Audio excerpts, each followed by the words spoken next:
2026 թվականի հունվարի 1-ից առողջության համընդհանուր ապահովագրության մասին օրինագիծը օրենք կդառնա ամենայն հավանականությամբ վաղը։ Եվ իհարկե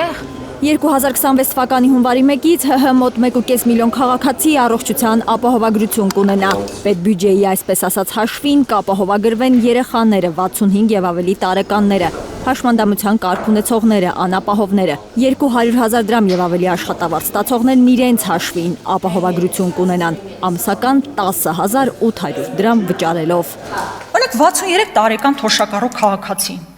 Ինչով է տարբերվում 65 տարեկան թոշակառու քաղաքացուց։ Եթե 65-ի համար ասում եք ես քեզ համար փոխհատուցում եմ, 63-ի համար չփոխհատուցելու տրամաբանությունը ո՞րն է։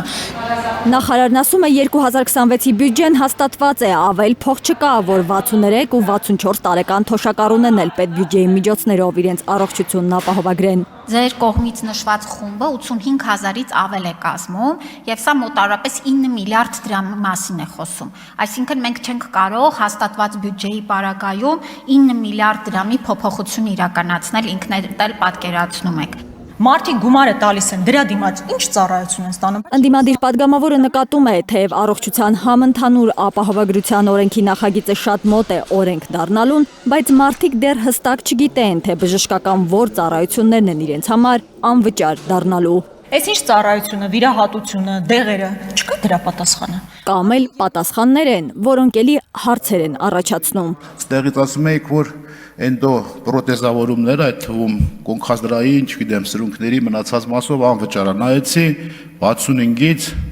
մինչև 78 տարեկան է ծածկույթը փակում, այսինքն 78 տարեկան մարդ, որ ընկա ոտքը ջարդվեց, ինչ պետք է անի սա։ Պերիոդիկ հիվանդություն ունեցողների համար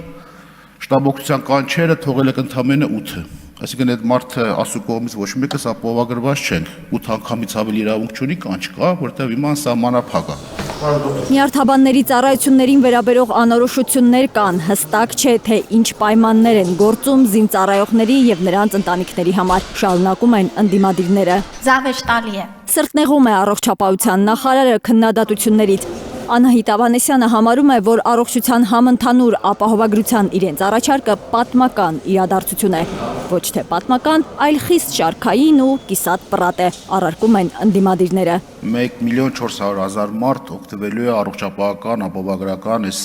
ծածկույթից։ Դրանցից 700,000-ը նախկինում 1-ից մինչև 18 տարեկան երեխաներն են, ովքեր օգտվում են։ Մոտ 400,000 65 եւ ավել տարիքի թոշակառուներ են, 400,000-ից մոտ 110,000 մարդ արդեն օգտվում է։ Այս 1.4 միլիոնի մեջ խնդրում եմ տարանջատեք, ում համար եք նոր բան անում, կարճ ասած։ Նախաձեռնություն մի քանի 100 մարդու համար։ Ընդդիմադիրներն այսպես են անվանում առողջության համընդհանուր ապահովագրության մասին օրինագիծը։ Միևնույն է, առողջապահության նախարարը մանրամասնում է, թե ինչպես են վճարելու ապահովագրավճարը 200,000 դրամ եւ ավելի աշխատավարձ ստացողները։ Առաջին վճարման պարտավորությունը կլինի մինչև հունվարի 20-ը եւ աշխատանքային ներողություն եմ խնդրում, աշխատավարձի հաշվարկային բազայի որպես ամիս